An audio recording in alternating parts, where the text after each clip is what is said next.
Congratulations, you've finished your first novel.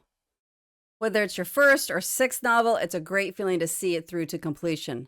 All that hard work, the late nights, agonizing over the storyline or that relationship between your two characters, but it's finished and you're excited. I get it. You've created a great story and you want to get your book out into the world.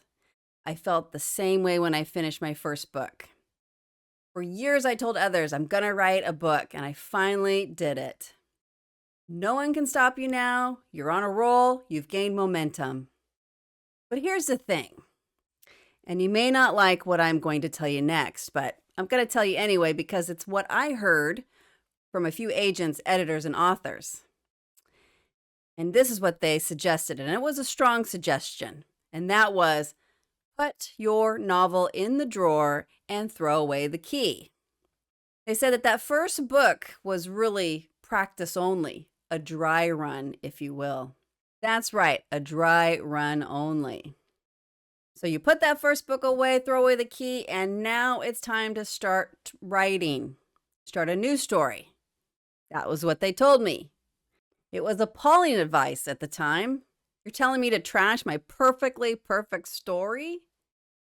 Needless to say, I didn't follow that advice. I'm the kind of person who needs to skin my knees and bang my head and find out for myself.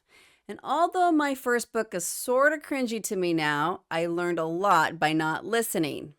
To be fair, I would have learned those things even if I had shelved that first book, which in retrospect, for my ego, might have been better had I locked it away. Okay, I'm still proud of my first book. So I'm not going to tell you what you should do with your first novel, but I will share a few lessons I learned about writing my first novel and publishing it. Hi, I'm Carmen Cady, author entrepreneur. If you're new to this channel and are seeking practical steps to jumpstart your writing to publishing journey, this is the right place. You can think of me as the video version of Spark Notes for writers or a glossary guide on all things writing and publishing. Want to avoid pitfalls and costly mistakes and create a winning publication? Subscribe to this channel right now. Okay, so I didn't shelve my first book. I was excited, but I was also determined to do it right. Even so, mistakes were made. You don't know what you don't know until you know it. So it's easy to make irreversible mistakes, but that's why I'm here, to help you avoid those mistakes. So this video isn't meant to cover everything you need to know about writing and publishing your first book. To find more topics on writing and publishing, please check out my video library. However, here are 4 crucial areas to consider before publishing your first novel. The first is, once it's published, it's accessible. It's great that you no longer need a middle person to publish your work. You don't have to endure 100 agent editor rejections or sign a publishing contract only to have it voided a year later because the content isn't marketable anymore. Believe me, I've heard these and other horror stories. You can self-publish, but here's the thing.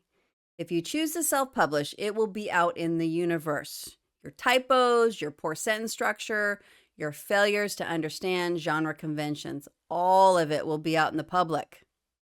The product you produce matters, and a poor product results in poor ratings and reviews. If you want to sell books, rating and reviews matter. If your book has an average rating of 3 or below, you won't sell many books or build a strong reader base. Number 2, you must have thick skin. Not everyone will praise your creative genius. From critique groups to editors to beta and advanced readers and good old book readers, you will receive negative feedback. In today's age, as unfair and unjust as this is, it's easy for people to say anything about you and your book. I had a negative review and rating that was based on the following comment.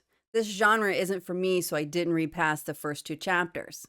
I thought, why would you choose a crime novel if you don't read crime novels and give a negative review on something you didn't read? Made no sense to me, but believe me, this happens.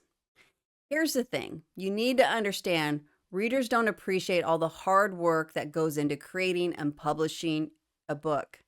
They only care about the product, and the product is a subjective experience, and that can be frustrating.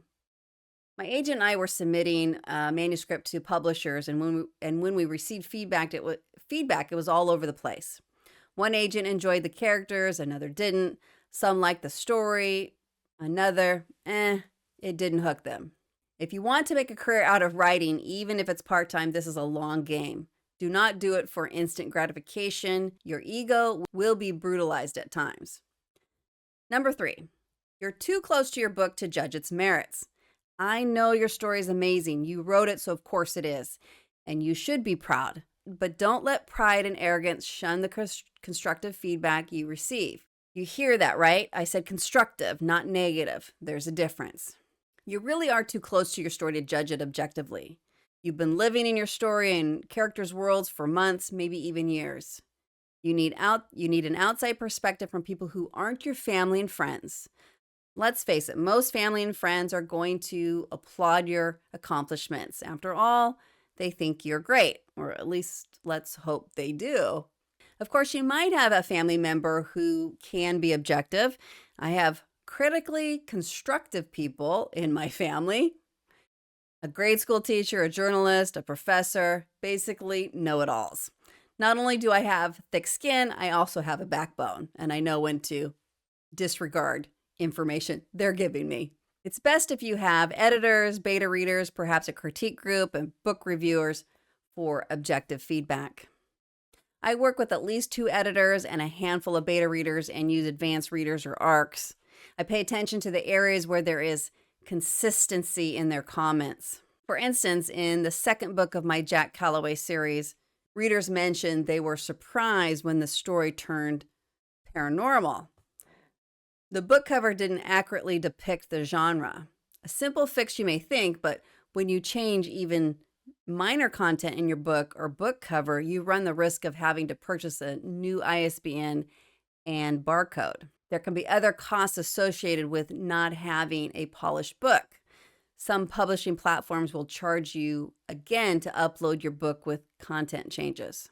Listen to consistent feedback and pay the extra money for editors, especially if it's your first novel. And the fourth and final crucial area to consider before publishing your first novel is incorporate time to learn. Like you're doing now, learn all you can about writing and publishing before you write and publish. Now, don't get so wrapped up in this that you become paralyzed and don't actually write or publish, but get familiar with writing conventions, learn about story and plot development, incorporate editing tools, know the difference between self-publishing, traditional, and hybrid publishing. You want to set yourself up for success as much as you can on the front end so you're not scrambling under a deadline or fixing errors made after you've submitted your unpolished manuscript to an agent or you've published a mistake-riddled book. That wraps up today's video on what you need to know before you publish your first book. If you're like me and decide not to listen to the sage advice to shelve your first novel, make sure your final manuscript meets publishing industry standards. If at any time during your writing to publish journey you feel stuck and unsure of your next steps, be sure to check out my affordable consultation services via my website, www.carmencady.com, and I'll get you going in the right direction. I'd love to hear where you're at in your writing and publishing journey. Are you outlining, stuck in the middle, or promoting your book? Leave your comments below. There's only one more thing left for you to do. Subscribe, click the like button, and the notification bell for up-to-date content, and we will see you next time.